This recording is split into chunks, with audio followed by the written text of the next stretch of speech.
Bonjour, c'est Baptiste de ADBio. Alors aujourd'hui, ce que nous allons voir, c'est comment faire une insertion paysagère avec SketchUp et le logiciel de retouche d'image GIMP.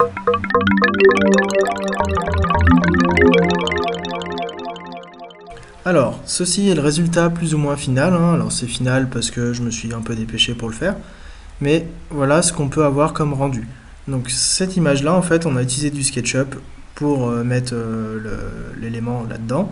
Et j'ai pris une image au hasard sur Internet pour faire le test. Alors pour faire ça, je vais aller sur mon SketchUp. Donc là j'ai mon SketchUp ici. Je peux me déplacer, c'est du SketchUp. C'est le fichier MKLotus qu'on peut trouver sur la banque d'images 3D pour faire le test. Donc cette maison est déjà toute prête. Nous on va maintenant lui insérer une image. Alors pour insérer une image en arrière-plan, on va aller dans les styles. Alors pour ça c'est dans le menu fenêtre style si ce n'est pas ouvert. Et là, je vais aller dans édition. Je vais éditer le style, je vais cliquer sur le petit cube OK pour ajouter l'image. Maintenant, je vais faire un petit plus. Et là, je vais chercher mon image. Cette image-là, je l'ai téléchargée sur Google Images. Voilà. Vous aurez peut-être vos propres images. Donc, je fais faire ouvrir. Je vais aller dans arrière-plan, parce que je le veux bien en arrière-plan, mon image. Je vais faire suivant, suivant et terminé. Une fois que j'ai fait ça, maintenant, je ne vais pas déplacer ma maison pour qu'elle s'incorpore dans l'image. C'est moi qui vais me déplacer. C'est-à-dire que là, j'utilise l'outil Orbit pour me déplacer. Je peux zoomer, dézoomer, utiliser le panoramique pour le faire.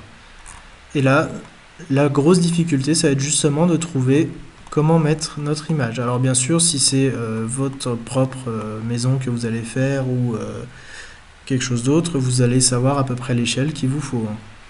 Là, moi ça me paraît à peu près bien.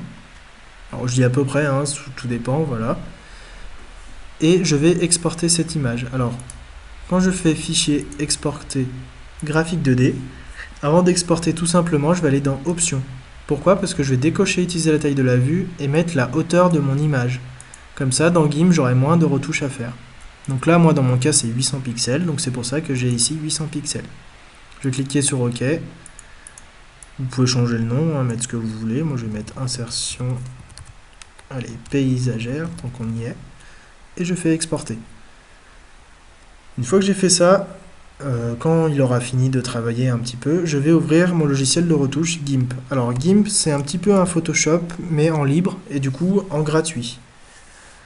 Alors, ce logiciel-là va nous permettre de faire des choses que Photoshop peut faire aussi. Sachant que là, vous pouvez transcrire ce tutoriel pour Photoshop, il y a peu de choses qui changent.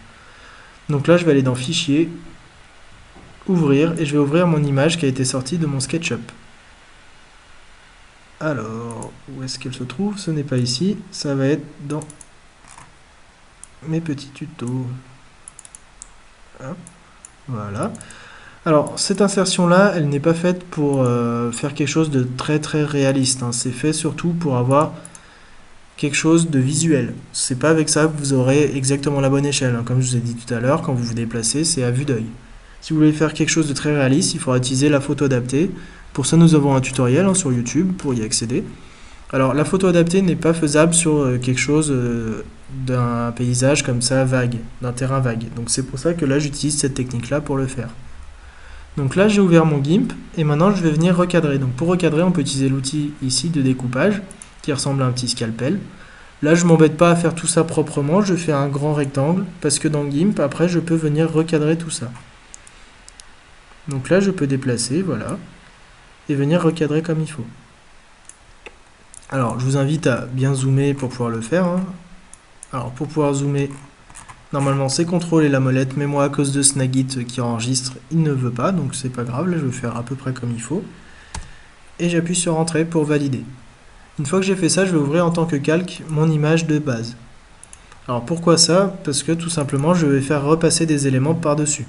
Là, j'ai un petit œil pour rendre visible ou pas mon élément. Alors, pour refaire passer des éléments dessus, je pourrais prendre la gomme et tout simplement gommer et venir remettre mon SketchUp. Mais il y a quelque chose de plus propre, c'est les masques de calque. Donc pour ça, je fais un clic droit et je fais ajouter un masque de calque. Alors, si vous êtes sur Photoshop, ça s'appelle un masque de fusion. Le principe reste le même. Donc là, je vais utiliser noir parce que je veux que ce soit totalement transparent. J'ajoute mon masque de calque. Et là, comme j'ai dit, c'est transparent. C'est-à-dire que pour l'instant, c'est mon autre calque en dessous qui passe devant. Pour changer ça, et ben, tout simplement, je vais prendre mon pinceau et je vais peindre en blanc. Pourquoi en blanc? Parce qu'en noir c'est transparent, blanc c'est opaque. Donc là, je peux venir zoomer un peu dessus pour venir avoir comme il faut. Je peux changer la taille de ma brosse aussi pour avoir quelque chose d'un peu plus conséquent. Et là, je peux cliquer pour venir refaire passer mon autre image devant. Alors, si je dépasse un peu et que je fais un peu le sagouin, comme ça par exemple, et ben, je peux tout simplement venir repeindre en noir pour que ça passe bien. Voilà. Ensuite, ce que je peux faire, je peux aussi très bien choisir par exemple une autre brosse pour avoir un effet un peu d'herbe. Alors sur Photoshop, il y a des herbes dynamiques qui sont plus jolies. Là ici, j'ai choisi une brosse un peu au hasard. Je vais prendre en blanc parce que je vais refaire passer quand même l'herbe un peu dessus. Et là, je peux cliquer comme ça et faire passer. Alors, il faut y aller assez doucement quand même avec ce genre de brosse parce que sinon ça me fait un peu comme je suis en train de faire, c'est-à-dire n'importe quoi. Donc venir faire des herbes un peu trop folles. Pour ça, là, je peux mettre la taille de ma brosse un petit peu plus petite. Ça sera quand même plus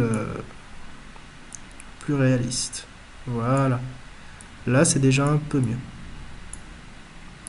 Voilà. Alors là, n'hésitez pas. Vous pouvez toujours revenir en arrière. C'est pas très grave. Voilà. Là, par exemple, j'ai mis un peu d'herbe par-dessus. J'ai fait passer ma botte, mon buisson par devant. Là, ça me paraît à peu près bien. Donc, ce que je vais faire maintenant, je vais exporter ça en image. Donc, pour exporter, je peux faire fichier export as. Et là, je viens bien mettre un autre nom de fichier. Comme ça, je n'écrase pas l'ancien. Je vais mettre final, par exemple. Et je vais exporter. Voilà. Tout simplement. Donc là, ici, la difficulté de ce tutoriel, ça va être de bien trouver l'angle de vue qui correspond à quelque chose de réaliste. Et ensuite, dans GIMP, ce qu'il va bien falloir penser, c'est à chaque fois venir se mettre sur le masque de calque et venir peindre en blanc si je veux faire passer mon image par devant, peindre en noir si je veux remettre l'autre image par devant. Voilà, j'espère que ce tutoriel vous a plu. Alors n'hésitez pas à cliquer j'aime sur YouTube, à venir sur notre page Facebook. Voilà.